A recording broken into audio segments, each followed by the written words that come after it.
Welcome everyone to today's webinar. We're going to be looking at virtual simulated placement. So I'm just going to start sharing my screen and just run through the agenda for today before we get started.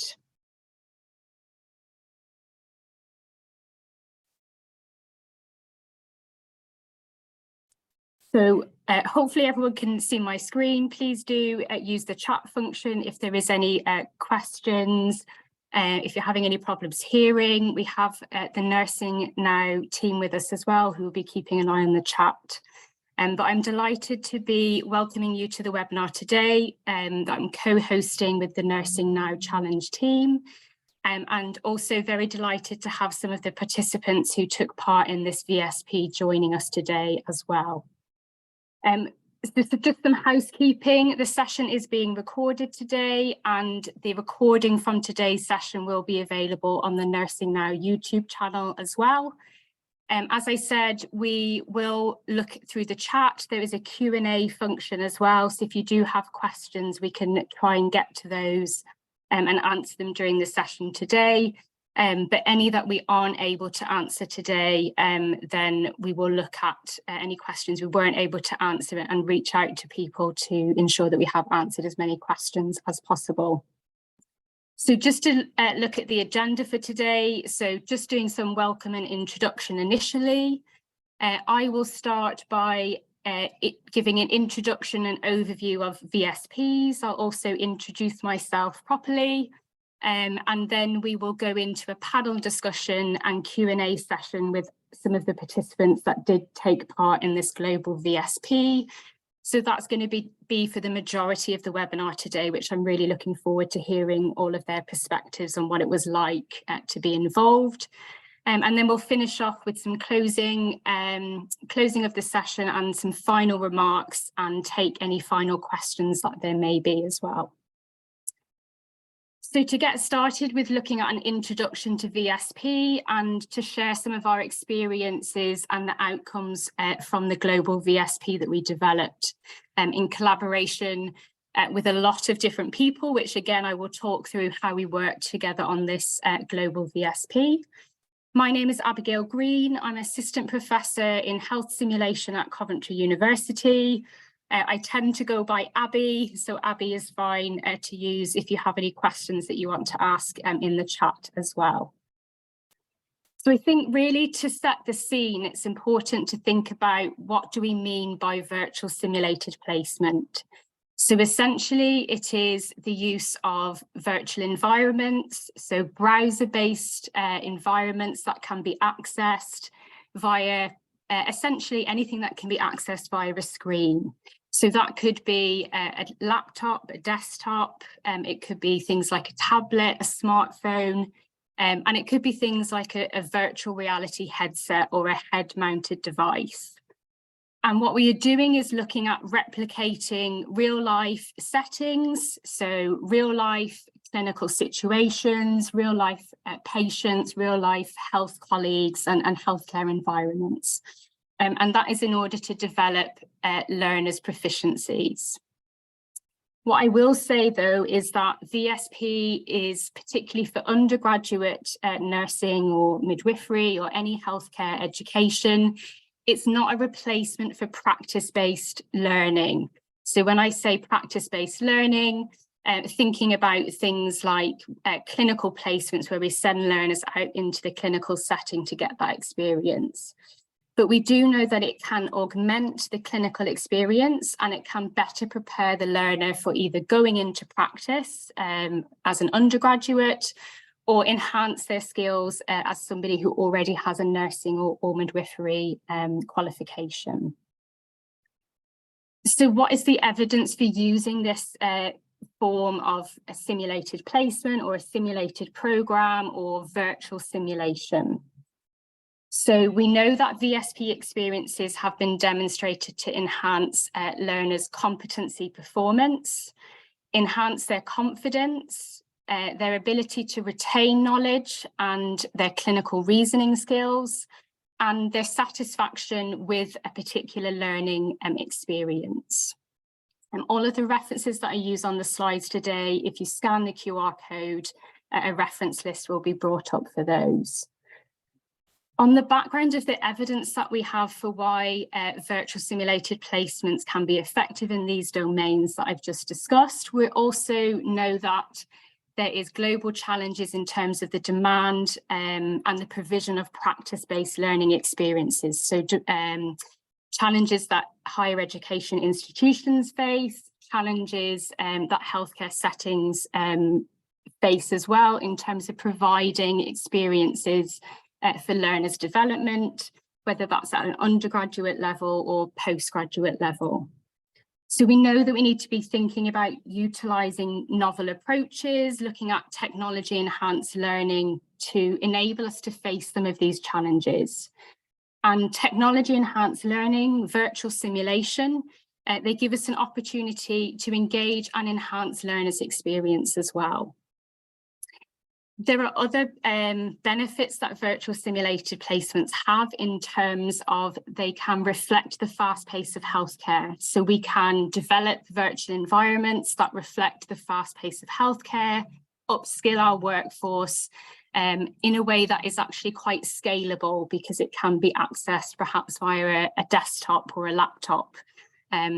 We're not bound by physical or logistical aspects in terms of when we maybe need to provide some face-to-face simulation training or some face-to-face learning experience. Virtual simulated placements also allow the learner to reflect on an experience, so they're not in that moment.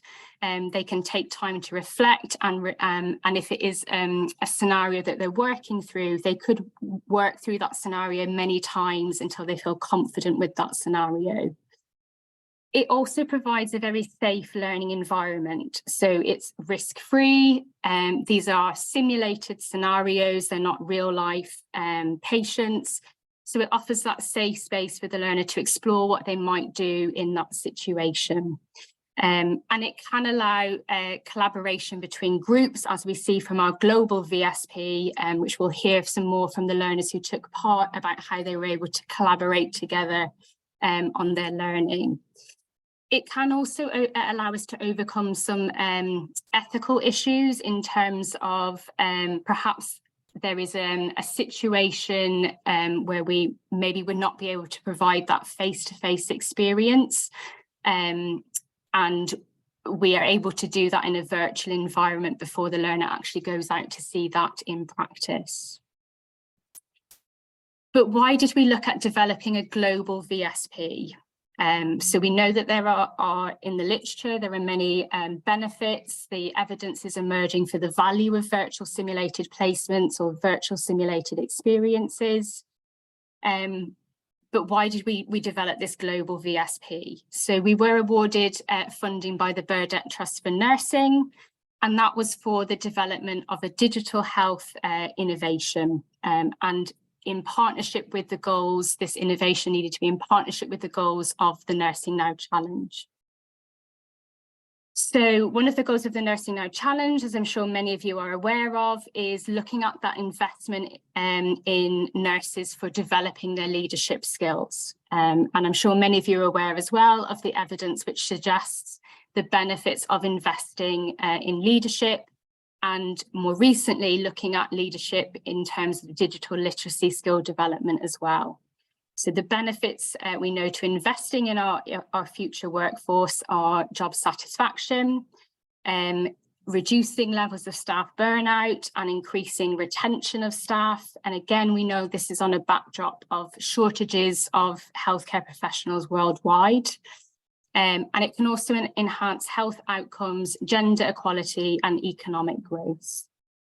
So given that we received this funding to look at developing a digital health innovation, we know the value and the evidence that is emerging of virtual simulated placements as a pedagogy for delivering and developing learners' proficiencies. And we know the value of investing in leadership and digital literacy skills. We looked at developing, using the funding that we received, the creation of this global VSP for the development of leadership and digital literacy skills, particularly focused on early career nurses and midwives. So how did we go about developing this VSP? So it was very much a collaboration across many different sites. So I've spoken already about we received funding from the Burdett Trust. We then collaborated with simulationists, so simulation experts such as myself and my colleagues in the Coventry University simulation team. Subject experts, so clinical educators and clinicians who were experts in their subjects in terms of developing nurses' leadership and digital literacy from the 3 countries that we involved in this VSP. So those were the USA, so Cincinnati in the USA, Uganda and Ireland. We also involved our educational technologists here at Coventry University to help us build the virtual aspects of the experience. And of course, we wouldn't have been able to develop or run this VSP without the participation of our early career nurses and midwives as well. So collaboratively, we worked together to look at, well, what are the boundaries? We have 3 very diverse healthcare settings. So we need to think about what are we working within here. So we looked at thinking about what would be realistic in terms of learning hours for learners that have full-time clinical roles, and what might be the other boundaries in terms of devices, what kind of virtual equipment or technology would be available in the different healthcare settings as well. And then we looked at mapping these to evidence, standards, capabilities in terms of what are the leadership, digital literacy capabilities that we want these learners to be able to look at developing. And then we were able to collaborate together as this group of collaborators and look at what would be the best lifelike healthcare scenarios that we could use to guide the learners to meet certain capabilities. And then it was up to our team to design this virtual simulated browser-based environment, build and test the platform, and collaborate with the subject experts into how we would pre-brief the learners, debrief them, and think about evaluating the learning. And then the final thing was to roll out and evaluate how the VSP was evaluated by our learners. So in terms of technology enhanced learning, we used a content management system. So in this case, we used something called WordPress. We used a plugin learning management system, and in this case, we used something called Lifter LMS. And we embedded within this content management system various media, such as audio, so the voice of the patient, 360 images of a hospital ward, videos, and different resources that our learners could access. And then we also had some collaborative discussion forums where they could discuss the scenarios as well.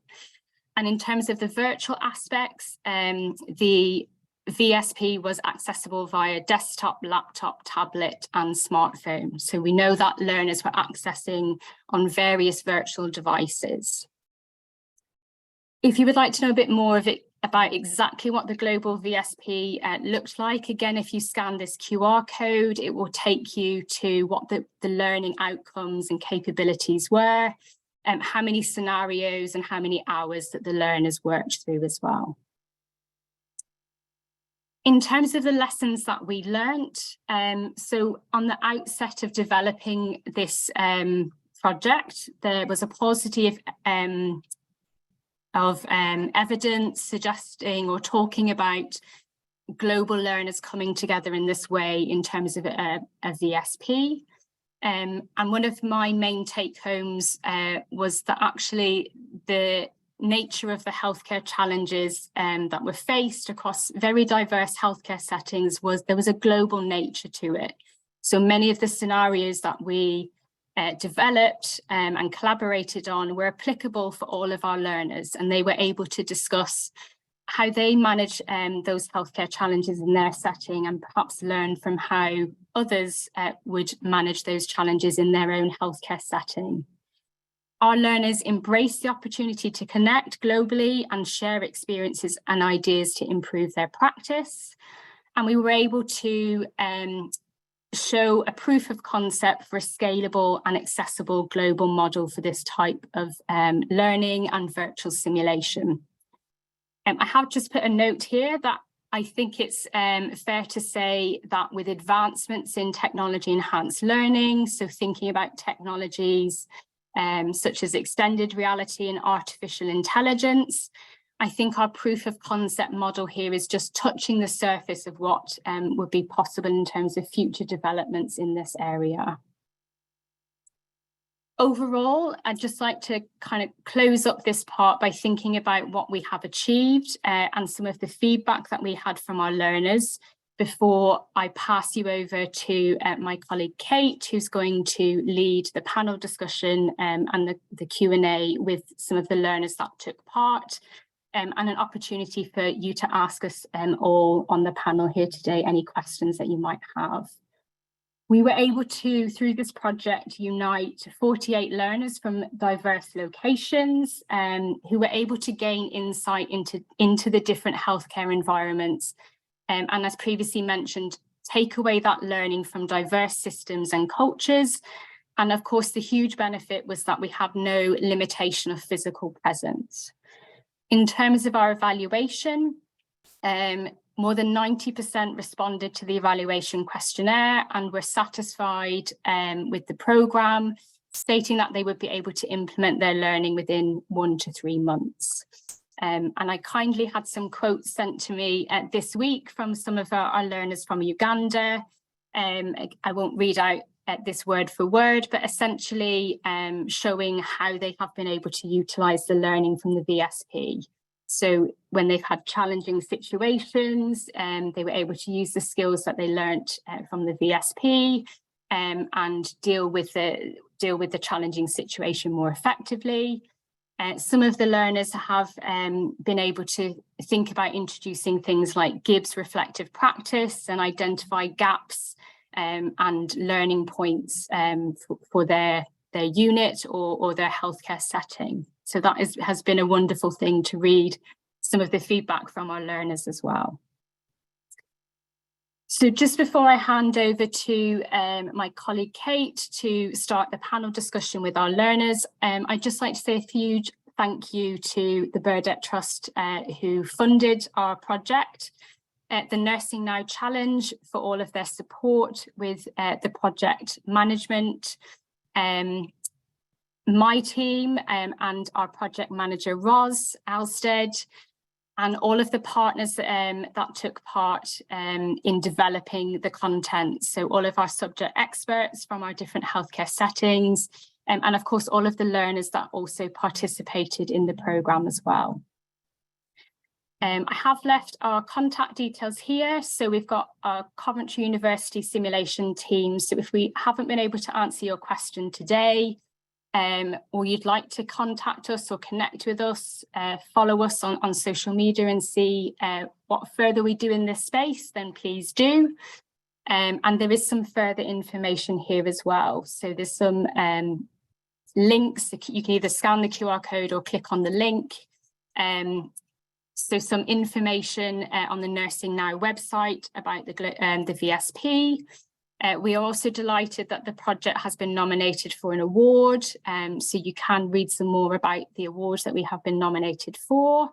And if you are particularly interested in virtual simulated placements, developing virtual simulated placements for your healthcare area, or you are particularly interested in health simulation yourself, there's also some information there about the health simulation course that we run at Coventry.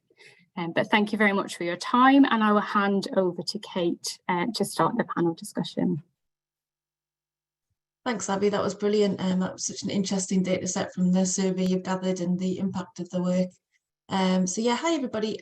So for this section, we're just going to look at how the VSP participants each kind of experience their own experience of the software and the work, taking part in the project and how it's benefited them in their own workplace. And answer some questions from their point of view as well. So with us, we've got Sophia and Simon from Uganda. and we have Ryan and Julia from Cincinnati. So we're just going to kind of alternate between the two of those and answer the questions that we have prepared. So maybe if we could start with you, Sophia and Simon. What was your experience with the self-directed element of the online learning and that element of the program?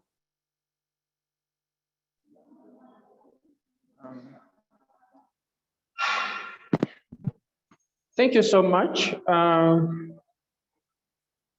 My experience, or our experience as Uganda, because we're representing Uganda, was very enormous, and it was something kind of new, but we had to learn so much. During our day-to-day activities, we have so many things that we do, but we find that there's some things that we miss.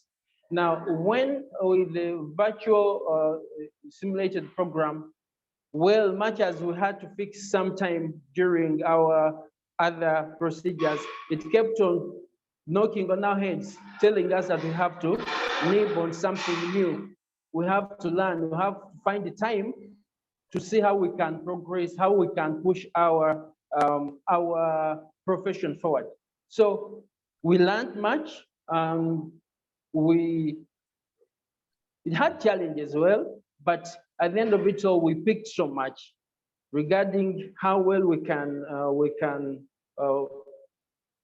package our endeavors with leadership, management of patients, to see that at the end of it all, we have looked at ourselves and we have looked at our patient as the main focus, not forgetting our fellow staffs, that at the end of it all, we have a healthy team, a healthy system, and we give our best to the patients, to our clients. Thank you. My colleague, Sophia, can add. Thank you so much, Simon. The fact that it was online offered us the opportunity to still stay at our stations and work, and that enabled us to go through the program, because probably if it was supposed to be physical, maybe we may not have been able to all attend, but it offered us that chance to all go through the program from the start to the end. And being self-directed also came with better advantages, because we could program ourselves. I could program myself because I knew through the week or before we meet with the rest of the team, I have this work to look at. I have this things to read through, the reading materials that were provided to us. So I could program myself and then know when best I could read and understand and then give responses and also share on the discussion forum with the rest of my colleagues. So it was a very comfortable program. Thank you so much. Oh, that's brilliant. Thank you. And just coming to you, Cincinnati, I don't know which one of you wants to go first, just thinking about the self-direction and the online element of that. How did you find it? I'll go ahead. Sorry. Go ahead, Julie. Thank you. I had a really great experience. It was really nice, the self-directed aspect.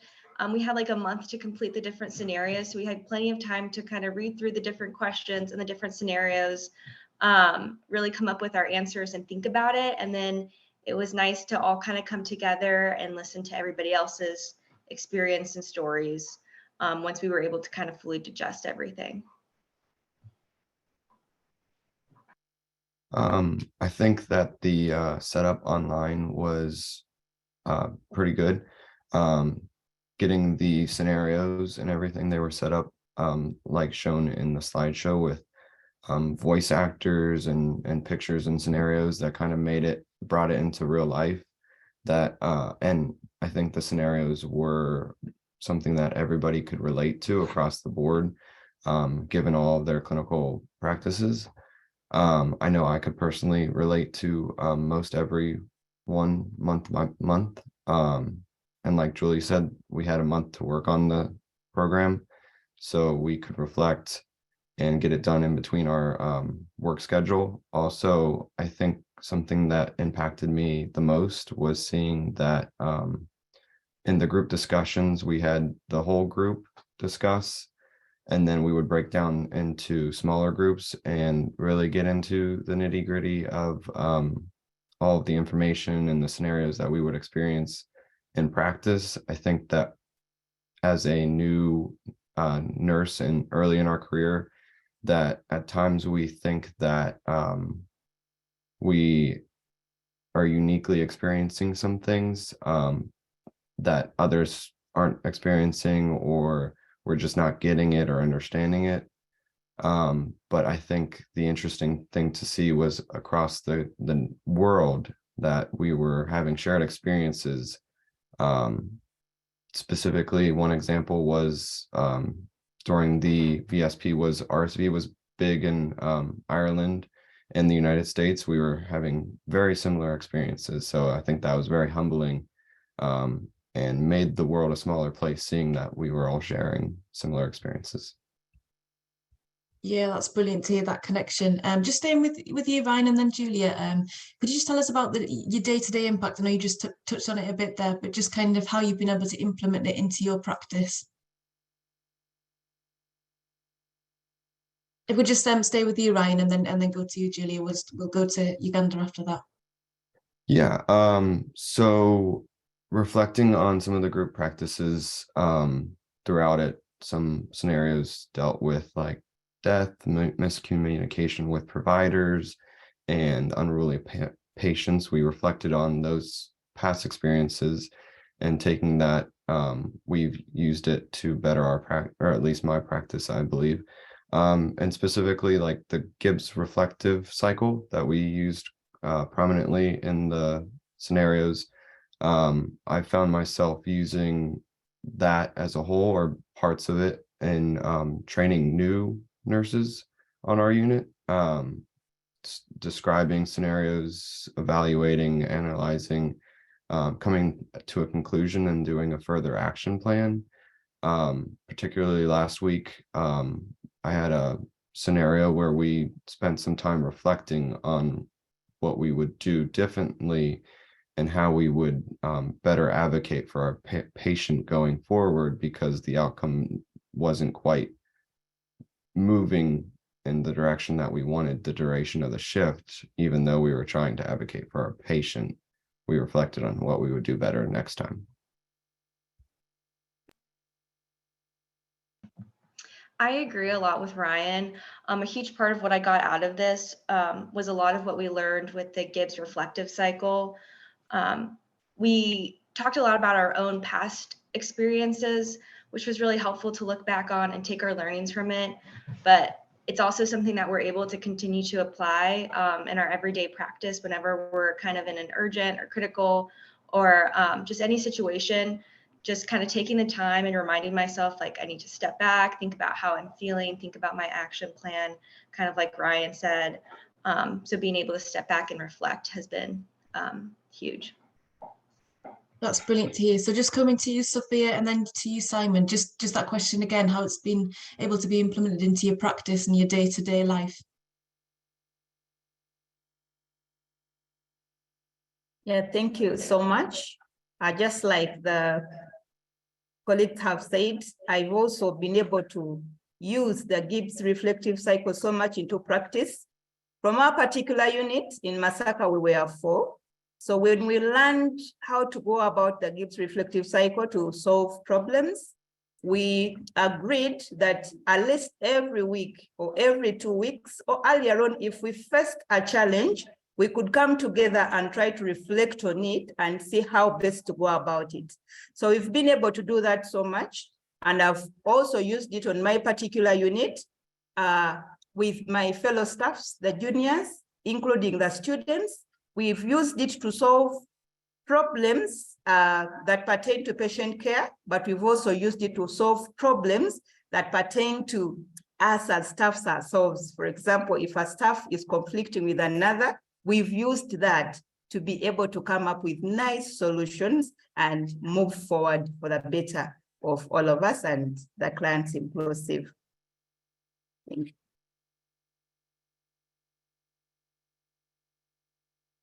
Thank you. And just coming to you, Simon, have you got anything to add to what Sophia has said from your perspective? Yeah, just as my colleague has said, we come from what we usually call it a third world country, and we are having peculiar challenges. Interestingly, what happened during this training, we found that we are just a global village. The challenges which we meet are also faced in other places. And then I also learned, I usually have a saying that you can't give what you do not have. So I'm working in Hoima Regional Referral Hospital, and it is a teaching hospital, but we have a shortage of staffs, and we have plenty of students. Some are just first years with nothing. So we have the program has really helped us to implement and see how best can we move. Over the time, we get used to challenges like not having supplies, being few on ward, and then you reach a time where you become complacent, that you just come to ward, you will do whatever maybe what a doctor has prescribed or what has you give a treatment. If the treatment is not there, you leave and then you just do what you can. But with this, it has taught us to implement and to think more, because we are like patient advocates, and we really now to see that we impact something in ourselves. We, as the Gibbs reflective cycle has said, we really have to reflect to see where our weaknesses are, where our strengths are, and how can we best work. So we have really utilized that, notwithstanding our few people, the staffing, to see that work moves smoothly. If the students, we have been able to make them know, if you've come to what was your target when you are coming? That every time you come to ward, you know, at the end of it all, what do you want to achieve? If you're going to see a patient, what are your programs? What is your target? What do you want to achieve at the end of your procedures or whatever you have done at the end of it all? So really, we have learned much and we are implementing. Of course, we are continuing to implement. We are not at the best, but we are not where we were before this program. We are moving forward. Thank you. Thank you. And just staying with you, Simon, when you're thinking about sort of the development, you touched on a little bit there again about your leadership skills and your digital skills development. How do you think this program has enhanced that? Yeah, as you said, we have really made these things, leadership and what, from childhood, from our learning, we have been told these things. However, somewhere along the way, we become derailed and we leave the track.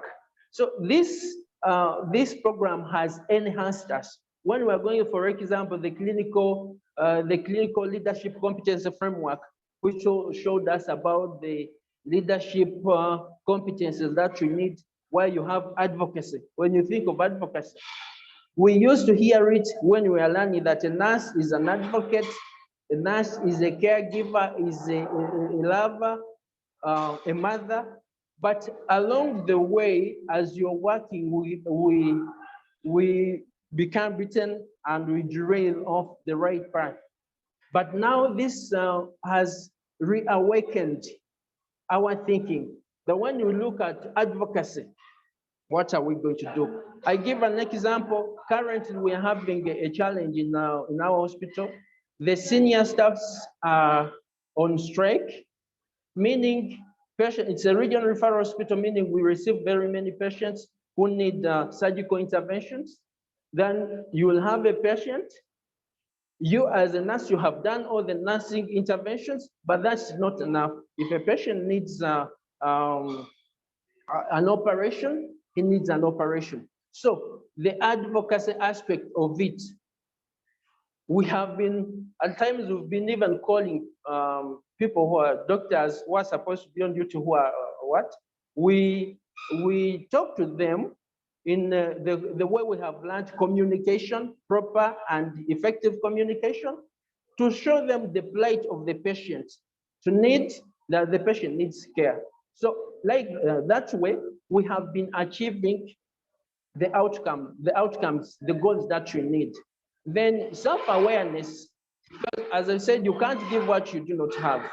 If you do not know yourself, and which is very often that we forget about ourselves, what we are, what our weaknesses are, we also learn that we have really had the time to reflect and know. My team, our shift is one, and the workload is much.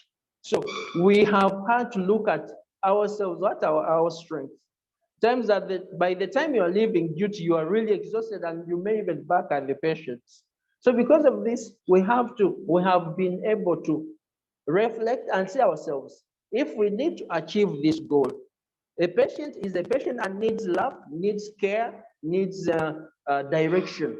So if you also don't value, if you bring your emotions and then pour it to the patient, then you have not helped matters.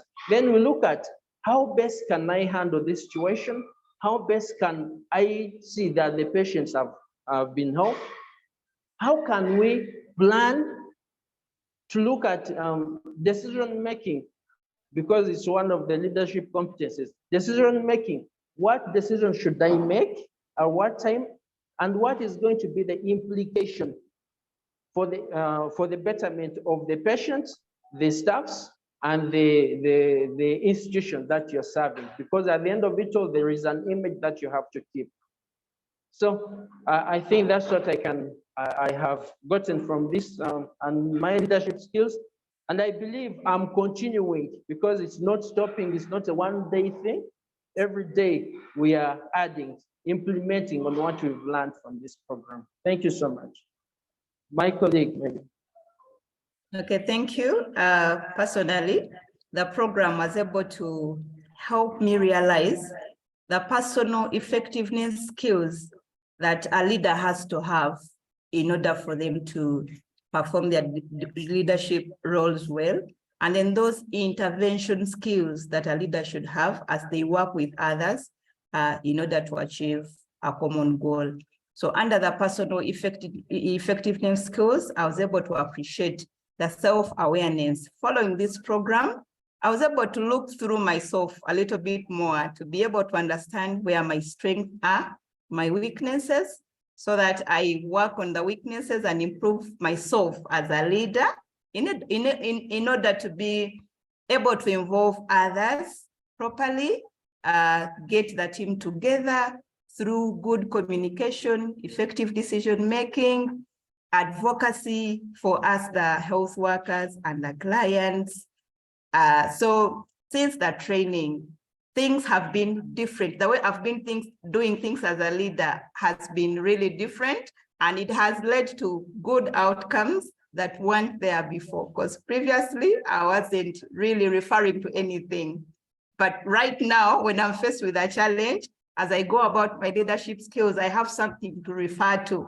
I have something to check through and see, am I doing the right thing? And that has been able to help me realize a lot of benefits. Thank you so much. Thank you. And just coming to you, Julia, I'm just thinking about that leadership or digital skills development. How do you think it's affected your experience from it? Yeah, I think that the program was able to give us a really great foundation for a lot of the leadership skills. It's a huge part of what we talked about and what we reflected on each time we met. Kind of coming back to the Gibbs cycle again, just being able to walk through all those different steps, reflect on yourself, and then learning about, the different ways other people reflected as well, hearing others' stories and experiences has definitely improved my leadership skills. And I loved what Simon said, that it doesn't stop. We're continuing to implement it. We're continuing to grow and just develop our leadership skills. We're still kind of new nurses. So the program has been great to kind of give us just that foundational level, something to reflect on and come back to, and kind of a step-by-step process that we can think about in difficult situations. Lovely, thank you. And to you, Ryan? Yes, so I think what I've taken away from leadership skills wise that I've further have developed going forward. I feel as though I've gotten better at communication among colleagues and doctors, along with my confidence in reacting to what needs to be done and knowing that what needs to be done and what we can do on our unit and what's best for the patient. And then when I receive pushback from that, I get others involved, go up the ladder of command and ask my charge nurse and managers for assistance in those instances. Also, I feel like in one of the practices, we had discussed ethical practice regarding to a senior staff member, senior nurse, asking you to sign for a narcotic or a drug that they said they gave, but you did not witness giving. So I believe that that really spoke to not becoming compliant in your practice and going along with what others say, but being independent and at the end of the day, advocating for your patients and doing best by them to provide better outcomes health-wise. So. Thank you for that.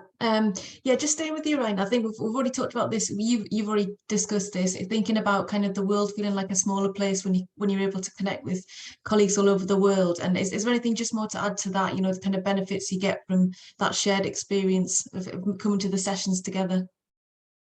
Yeah. So I think, like I spoke to earlier, that was, I believe, the most eye-opening thing was seeing that across the board we have shared experiences regarding staffing and health, COVID related, like I mentioned, RSV related, new practices that we've been seeing.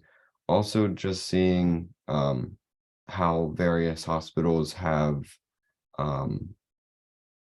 procedures and protocols to deal with various things that come up during the day. I recall Uganda had a specific tool, I forget the name of it, but it involved reaching out to senior staff or management or whatever, that they would advocate better and whatnot. I thought that really stuck with me, seeing that and how best practices across the board can be improved by reflecting on what we see in other countries and other health facilities. I thought that was very interesting. Yeah, great. Thank you. I'm just coming to you, Julia. Yeah, I thought when we all came together, it was super interesting and a really eye-opening experience. We're very different in a lot of aspects. You know, we're on completely different sides of the world. We have different patient populations, but at the same time, we were able to relate to each other so much. We had a lot of shared experiences on different levels, but at the end of the day, we all kind of had the same goal in mind, trying to advocate for our patients. We had a lot of the same struggles when it came to advocating for our patients and the different things we can do. So it was really humbling and eye-opening experience to just hear about you know, kind of how different parts of the world go through the same things as us. Yeah, I can imagine. Just coming to you, Sophia, that question of connecting globally and what the benefits you got from that. It was so important hearing from others the things they go through in their workplaces. First, it enabled me to appreciate that, yes, problems are here and they are also elsewhere.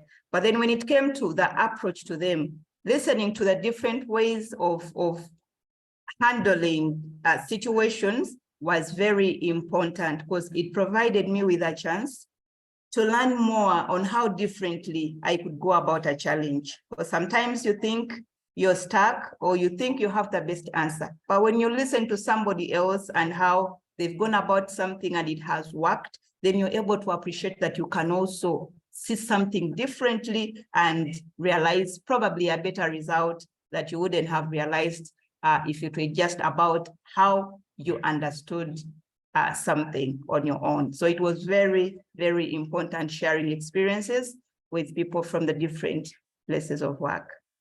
Thank you. Thank you. And you to you, Simon? About experience, I'll start with this.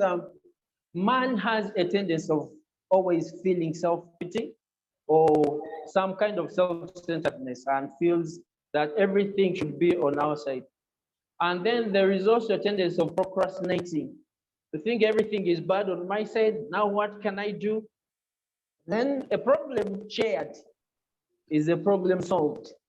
So with the sharing that you had, you would really realize, as my colleagues have said, the challenges that you feel are only limited to you, those challenges are also elsewhere.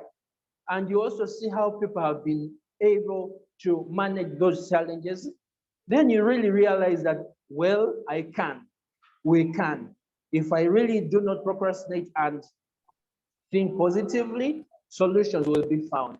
So that way, that's how much we gained. As I said the other time, we saw it was a global village. So we really learned much, and then it was so good. It was a nice experience. Not to think that it's only us who are having this, but it's all of us in this together. Thank you so much. Thank you. That's great. And just staying with you, Simon, the last question in two parts. So what have you taken away to sort of benefit you as a future leader? And have you taken anything away that you weren't expecting from the programme? Well, ideally, usually I find that whenever they call me for a certain program, I usually expect that I'm going to get much. I've always kept my mind always open to be positive. However, I have had challenges with the IT aspect of it. And this having been one of the program of the targets for this program, I really believe now I'm more energized, more enhanced to be IT competent, which I wasn't. And that one, maybe I really didn't expect it at the start. So it's been so good. And of course, I didn't expect to get so many friends and new people, new faces like you now. I believe we are now friends. We can relate more. That's all I got from that. Thank you. Brilliant. And to you, Sophia? Yeah, just like Simon said, interestingly, that digital literacy bit of it is something that was so important for me, because previously we didn't know that we could just come together and appreciate something virtually, that you can go to your place of work home and really apply. I didn't even know how to use the Miro board before. I hadn't heard about that.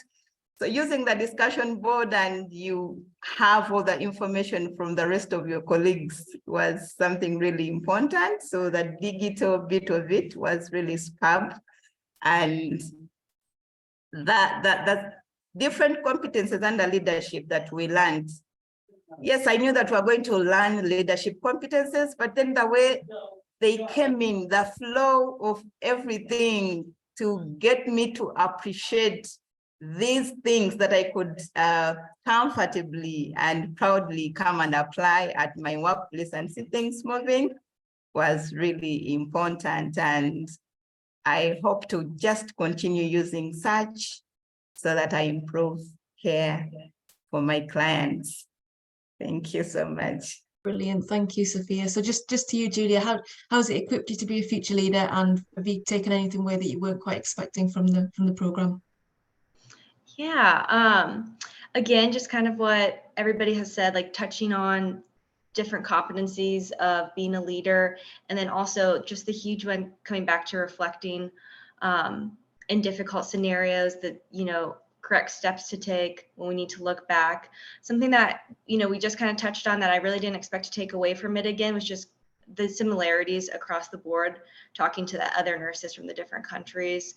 I was able to learn a lot from them, but also relate a lot to them. And that was something I wasn't super expecting. Brilliant. And to you, Ryan?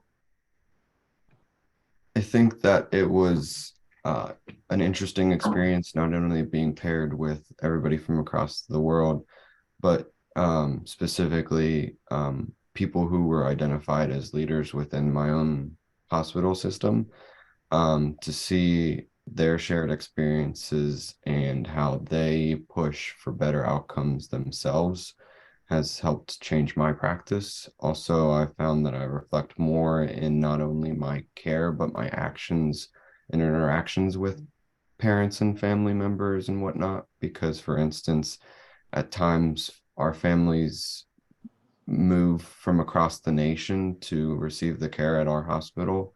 So they are uprooting their livelihood, their families, and everything. So just being more reflective and mindful of what they're going through, not only as health, on the health outcomes of their child, but personal and psychological hardships that they're going through. And I think by having this program early in my career,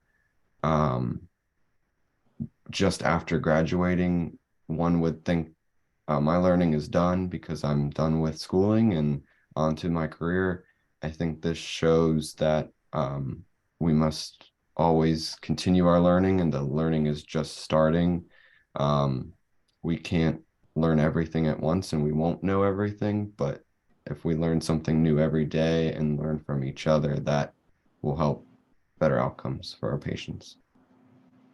Yeah, what a brilliant note to end on. Thank you so much, Sophia and Simon from Uganda, and Ryan and Julia from Cincinnati for taking so much time with those answers. I know that Abby's been answering questions in the Q&A, and I'll hand back to you, Abby, if that's all right, to do the closing remarks.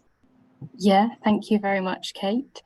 I think there are a couple of people who had their hands up, so I don't know if you have questions, if you want to put them in the Q&A. We can try and answer those, but I think we will now look to close the session. Thank you very much, everybody, for joining the session. I hope you found it useful to learn about the project that we developed collaboratively here. And I really want to thank the learners who took part in the VSP for sharing their experiences as well. That was wonderful to hear. How what your experience was, how you've been using that in your practice as well. And please do, anyone that is interested to learn more, please do reach out to myself or my team. I think the recording will be available later today. So all those QR codes, I know it was a bit quick earlier on, you should be able to scan those QR codes via the recording. And our contact email addresses will be there as well. So yeah, I'll stay on the call for another 5 minutes to answer any more Q&As, but just like to thank everybody for joining. Thank you for the participants for their time as well. And yeah, we'll close the webinar there. Thank you very much, everybody.